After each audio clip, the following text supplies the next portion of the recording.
आज हम differential equations of first order and high degree के अंतर्गत इक्वेशंस पढ़ेंगे, लैग्रांजेस इक्वेशन और क्लारेंस इक्वेशंस। तो सबसे पहले लैग्रांजेस इक्वेशन की स्टैंडर्ड फॉर्म क्या है?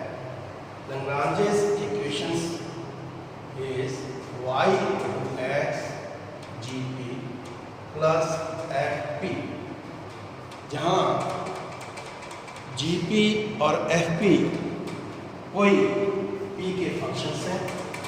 तो यदि इक्वेशन इस फॉर्म में है y = x any function of p plus any function of p, तो इस इक्वेशन को हम लैग्रांजेस इक्वेशन कहते हैं।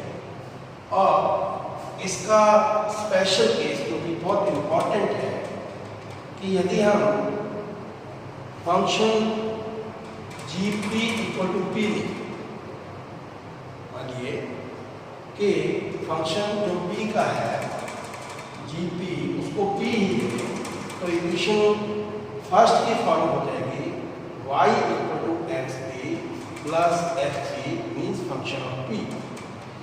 इस इक्वेशन सेकंड को हम बोलते हैं क्लारेंट का समीकरण, क्लारेंट इक्वेशन। अब इसका सॉल्यूशन निकालने के लिए हम क्या करते हैं, इस डिफरेंशियल इक्वेशन सेकंड का x के रिस्पेक्ट डिफरेंशिएशन करते हैं। तो ये आ जाएगा dy/dx, जिसको हम डिनोट करते हैं p से।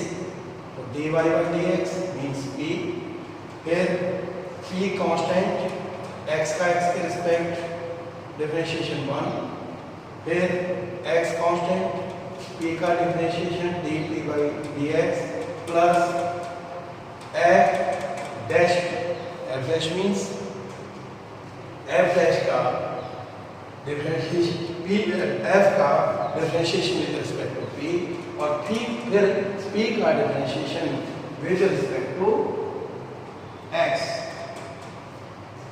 अब इसमें ये p और ये p कैंसिल हो जाएगा और इन दो टर्म में dp/dx आ जाएगा कॉमन, तो x plus f dash p = 0। अब क्योंकि जैसा कि पहले बताया जा चुका है, जिस फैक्टर में p का डिफरेंशिएशन नहीं हो उस x या y के रिस्पेक्ट उसको हम छोड़ देंगे, क्योंकि वह जो फैक्टर है सिंगुलर सॉल्यूशन देता है। तो यहाँ x plus f dash p, f dash p means f का p के रिस्पेक्ट डिफरेंशिएशन।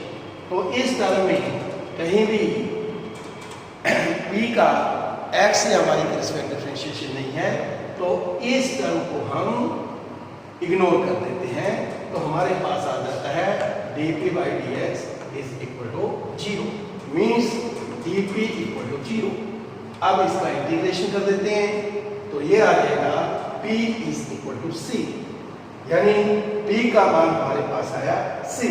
अब p की इस वैल्यू को, यानी p की जो वैल्यू आई है c, उसको इक्वेशन नंबर सेकंड में यदि पुट कर देते हैं, तो ये आ जाता है y = xc plus fc, which is the required solution of Claret's equation second, जो कि क्लारेंट इक्वेशन सेकंड का जो है सॉल्यूशन है। तो यहाँ हम देखते हैं क्लारेंट इक्वेशन और इसके सॉल्यूशन में क्या फर्क है कि जो क्लारेंट इक्वेशन में p है, p की वजह इसके सॉल्यूशन में c है।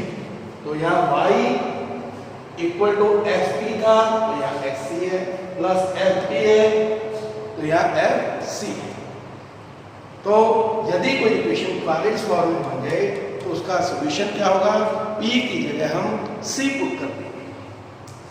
एग्जाम्पल से ये और भी क्लियर हो जाएगा। जैसे पहला एग्जाम्पल लेते हैं हम, y - ex * p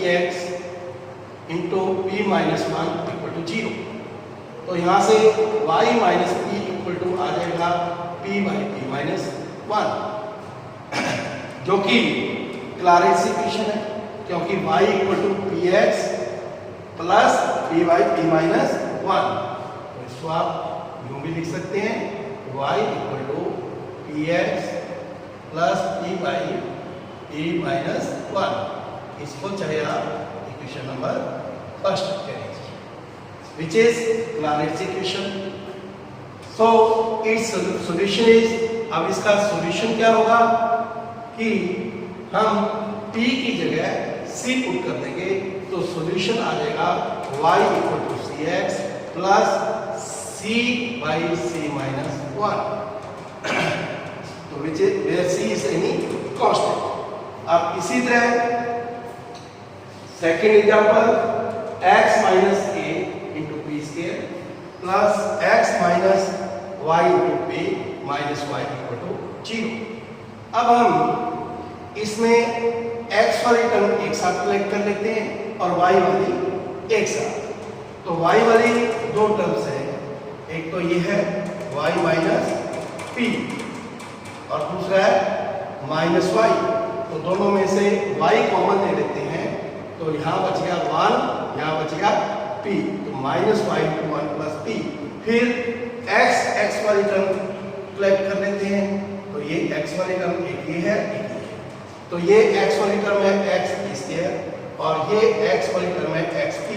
दोनों में हम देख रहे हैं x पी कॉमन है, तो यहाँ से आ जाएगा 1 plus p into p x.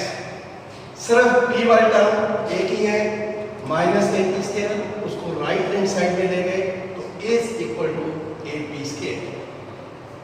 अब इस टर्म को इधर ले आइए, तो y into 1 plus p equal to आ जाएगा, इसको राइट हैंड साइड में ले आइए, तो 1 plus p into p x minus a p square. अब 1 प्लस पी से डिवाइड कर दीजिए, y equal to p x आ जाएगा minus a p square by 1 plus a p. तो हम यहाँ देख रहे हैं ये भी क्लारेंस फॉर्म है. अब इसका सॉल्यूशन क्या होगा, p की जगह हम c पुट कर देंगे, तो वो solution is y equal to x c minus a square by a c square by 1 plus c. इस तरह हम क्लारेंस इक्वेशन का सॉल्यूशन निकालेंगे. Thank you.